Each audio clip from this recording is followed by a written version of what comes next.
Hello, and welcome back to Tech Ambrosia. Today, I'm revealing my somewhat eccentric entry for the Socket A Buildoff, hosted by Uncle Mike's Retro. A link to his channel in the description.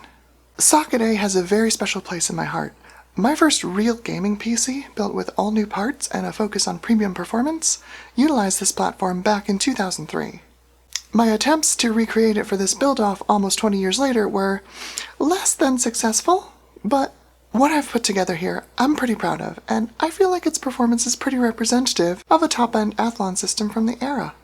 Before we dive into the build though, I want to talk a little bit about the Athlon because it's a very important processor, not just for AMD but for the PC in general. Welcome to Jumper Block. Bottoms up.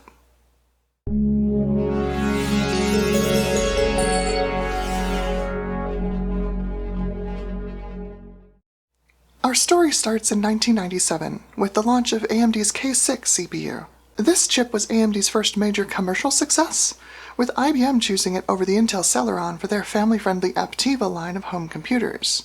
This marketing win was major egg on Intel's face at the time and a prominent warning shot across their bow. The whole world looked at AMD differently after this point.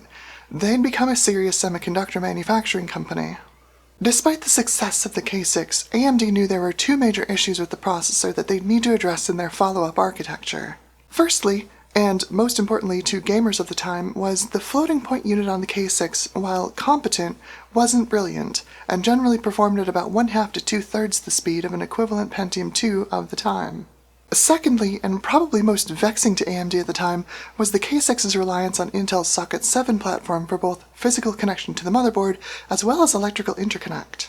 AMD and motherboard makers needed a license from Intel to produce Socket 7 compatible products, and Intel was keen to not renew these licenses after the introduction of the Pentium II and its Slot 1 platform.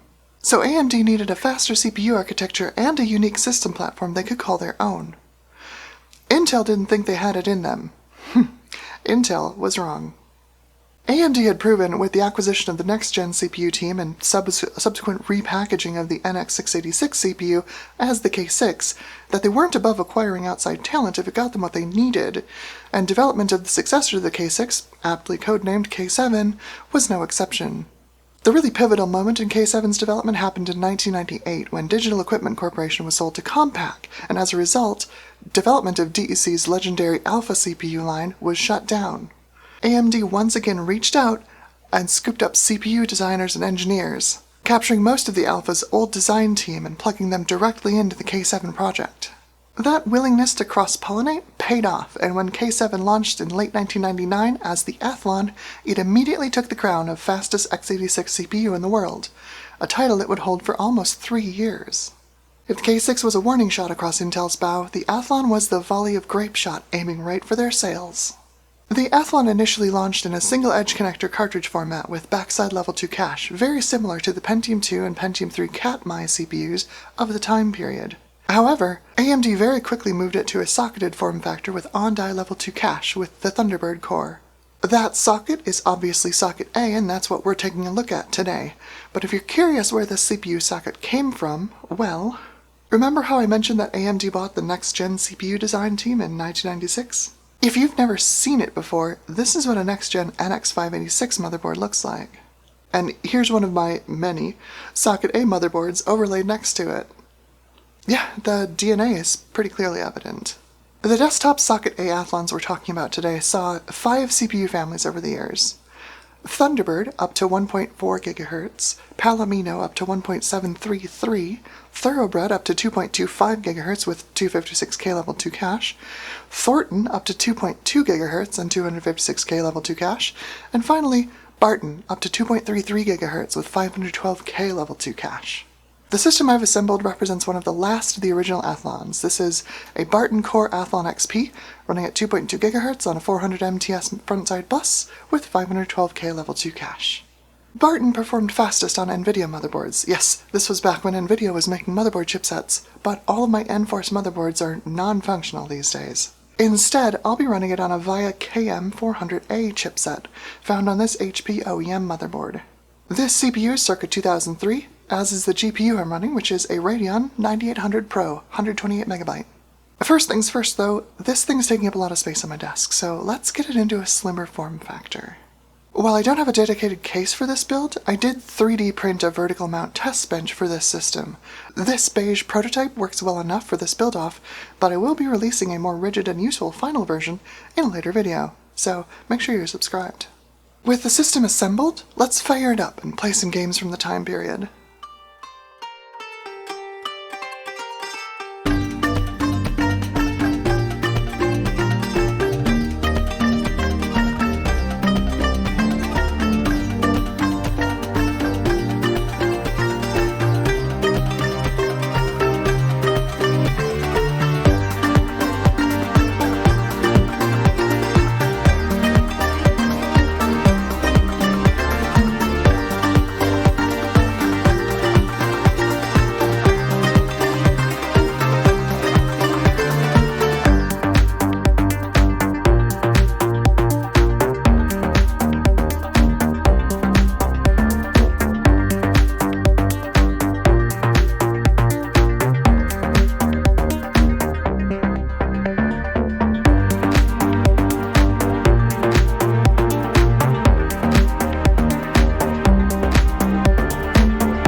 Socket A Athlon XPs originally competed against Northwood Pentium 4s, the most popular of those being the 3.06 GHz version.